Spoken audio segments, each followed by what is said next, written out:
Hey, I've got an email question from Al Simon here, who's been struggling a little bit with the brand plan, well, at the frame of reference part of the brand plan. And I figured that there's probably a few other people who could benefit from similar advice. So rather than just leave that between me and him, I'm going to put it up here. I think that one of the issues that people have when doing the brand plan is they come in already determined what it is that they want to sell, and then they try to sort of reverse from there. I don't think, or I don't know, maybe Al was doing that, but I don't think that he has. I think he's done the exercise quite faithfully. So I wouldn't say that he falls into that boat. But if you are somebody who is going through this exercise and you start out with, I know, like, one of the first things that we do is we start out with a question about describing your product target. And so when you do that, the reason, the motivation behind that is not to actually necessarily say, hey, your product has got to be about this thing. Now we're going to shape everything to fit around it. We just want a general direction that you're looking to go into. It's a starting point, and that is all that we're trying to do with that part. Now, as you go through the exercise, we start out with, describe your product target, your audience, and progress that you've made, including challenges, and why you chose that. So this initial part is just sort of to get any progress, any ideas that you already have, to put them down so that you take stock of them, you take an inventory. And I think that he's done that. This is done very well. In the bullseye target audience, and then this is where we start to actually to actually build the brand plan. So one of the things that I would object to in the way that this might, like, I don't think it's completely wrong, but I think that maybe I have a couple of issues with how he went about this one in some of these. For example, he says married with or without kids or grandkids. I would try to be as specific as possible here. Just decide which is it. Are they married with or without kids? That's the only one. Otherwise, self-employed or employed. Again, I'd say pick one. Just pick one, because the whole idea with this, it's called a bullseye, and a bullseye is not really wide. It's really, really, really, really narrow. So you want to try to just make it as specific as you can. It's already quite generic, because you're not, in this exercise, you're only talking about descriptions of the people, not of their problems, not of, like, you're just talking about who they are. So demographic, information, that sort of thing. Then the exercises, as you go through, and this is where I see a lot of people start to have some trouble. When we go to the audience needs and you start to brainstorm, I feel like a lot of people don't do this exercise long enough. You really need to, and I think that he did. I think he went through quite a few things, which is great. So I think it is reasonably well done, but this can only, if you ever find yourself that, okay, you're not feeling comfortable with where you ended up, just do a little bit more brainstorming here. Spend another, give yourself another half hour, and the entire, so all the questions here are not necessarily, you don't have to answer all the questions, okay? But the idea behind the questions is to just sort of give you some prompts. Because when I used to do this exercise with my with clients, so I did this, I don't know if you guys know this, if I mentioned it in the manuals, but it was part of a service that I did.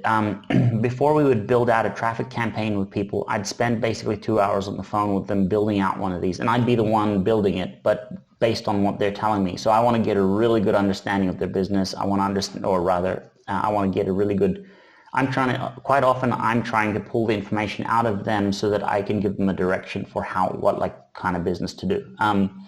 And so what I would have to do, a lot of the time I'd spend just, trying to just getting them to talk. I just need them to talk. And as soon as I hear something, I just add it. As soon as I hear something that's like, okay, that's a point, that's a pain point, that's a need, I put it down, I add it, I add it, I add it. And then as you keep going later into the exercise, you start to sort of get more narrow. You get more and more focused on, because what you find is that, oh, here's an area where I know a lot about the needs and the pains.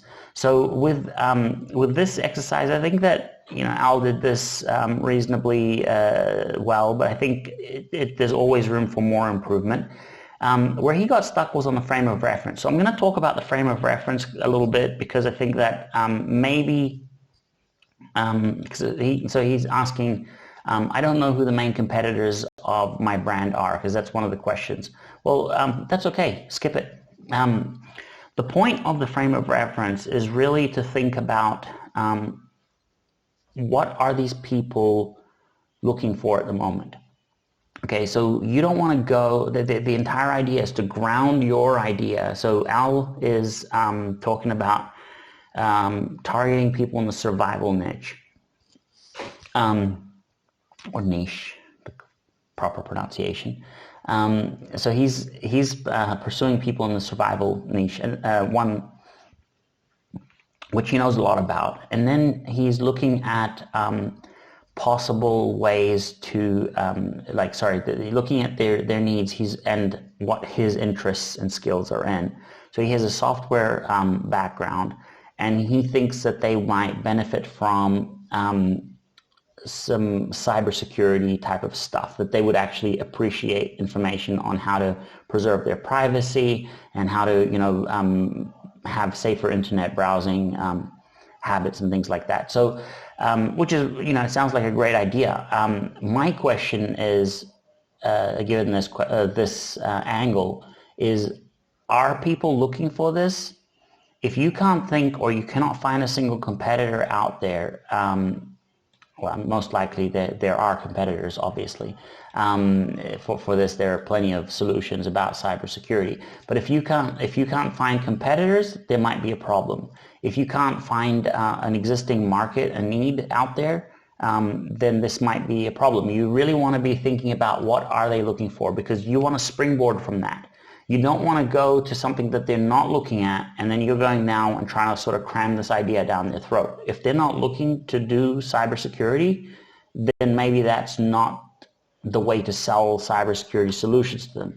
You rope them in with the thing they are looking for, and then because you have an interest in the cybersecurity stuff and the technology things, you can sort of start talking about, oh, let me show you this, I don't know, the software that will help you keep track of your, here, I'm going to give you a spreadsheet, for instance. I created this spreadsheet that you can use to help you keep track of your inventory, the stuff that you've, I don't know what the proper term is, but the stuff that you're stashing for your survival stash, whatever they call that.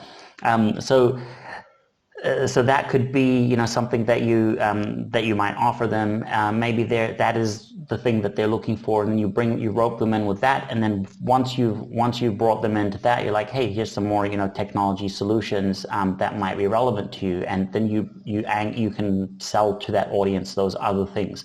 But in the first place, you want to bring them in on stuff that is familiar to them. So that's what the frame of reference exercise is all about. It's trying to understand where is the target audience right now, because we understand, so we know who they are, we know what their pains are, what their problems and pains are, and now we're looking at, well, what are they looking for right now to solve those problems? Okay, so you want to think of brands here. You want to think of brands that are that they are turning to help them solve some of the problems that they've got. I'd definitely expand this needs list. I think that I've got three, 4 pages. They're like three sparse pages out of 4. They're very sparse pages. So I'd really want to get way more into more detail here. I think there should be a lot more pains to really get a proper grasp of what kind of problems they are. And also, I think it's okay to sort of group them into a paragraph as he's done, but I would highly recommend, just to make things easier for the next exercises, just keep them short bullets. Like go back afterwards and find like natural breaking points so that they become just short bullets, or rather just one sentence length, not an entire paragraph. So I'd look at these things, let's say security and safety, gun controls, bans, ammo shortage prices, breakdown of society, natural disasters, etc. So these are some of the pains that they experience.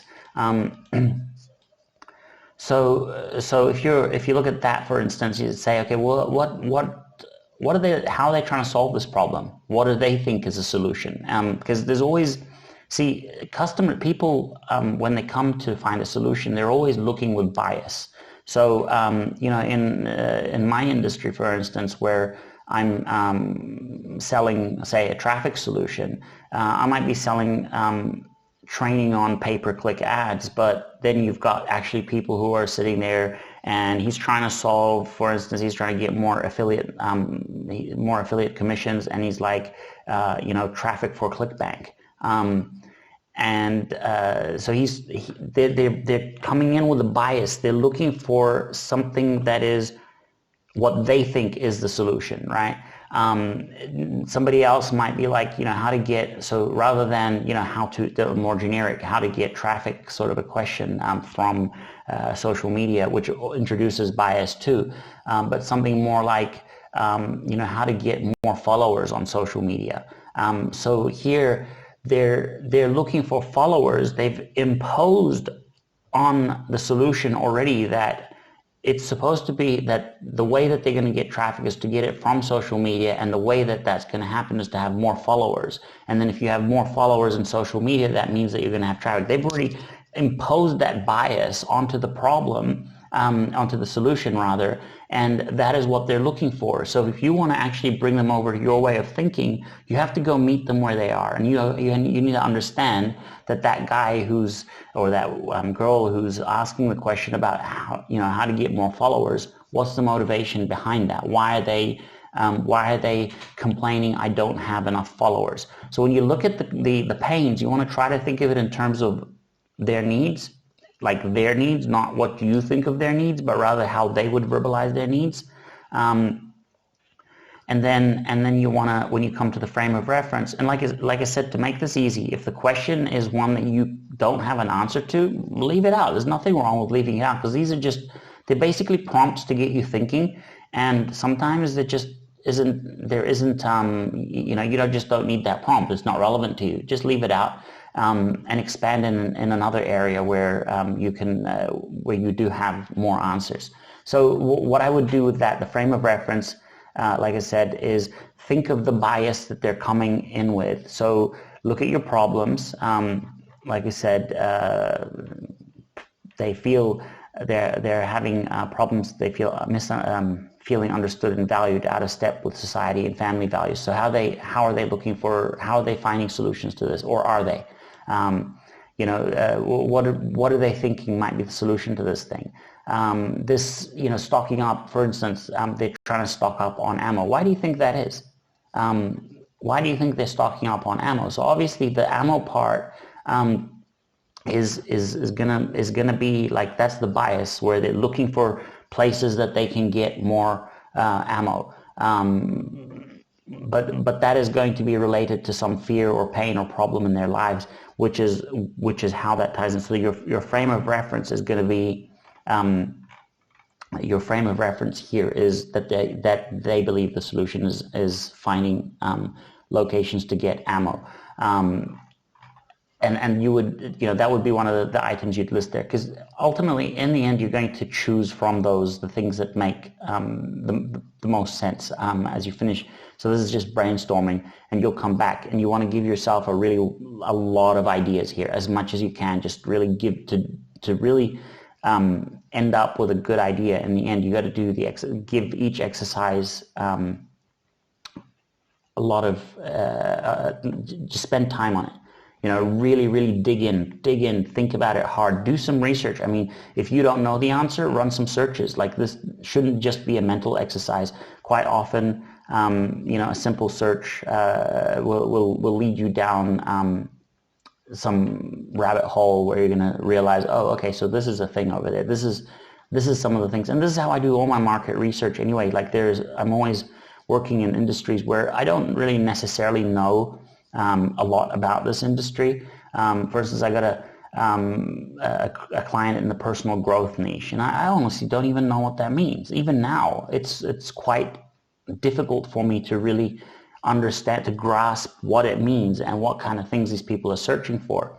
So what I did was I ran a search, best approximation that I could. I had a look at a few websites, and I came across a site that kind of, it rang like, yes, this one seems to be focused on the same sort of things. And this site was, it seemed to be focused on women, which is what the client in this case is a woman who is doing personal growth stuff basically for women. And she gets into stuff like the stuff I would have never thought of. Okay, I can't relate personally, but then having found it on this other website, it gave me so many ideas for what sort of things they're looking for. So, they're looking at goal setting. They're looking on home organization tips, and they're looking for what do you call motivational posters and stationery and stuff like that they can put up because they want to feel good, and so on, and beauty tips and things like that. There's just so many things that I would have never thought of that could be related to that personal growth idea. Just by having done that research, I found a few good competitors, or a few people in the same niche, basically in the same market, who could help. So I would recommend, when you're doing the frame of reference, this is a really good time for you to just search online, see what else there is out there, and don't impose your bias of what you want to do on it, because maybe those people are not looking. Like, I don't know how many people in the survival niche who are between 50 and 70 years old are looking for privacy online. I don't even know that people between 50 and 70 really understand how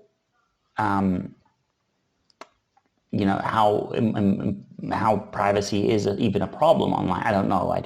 I'm not in the demographic. Surely there are some 50-year-olds who are more savvy. But when I think of a 70-year-old, that's like, it's like my grandma's age. She barely knows how to answer her mobile phone.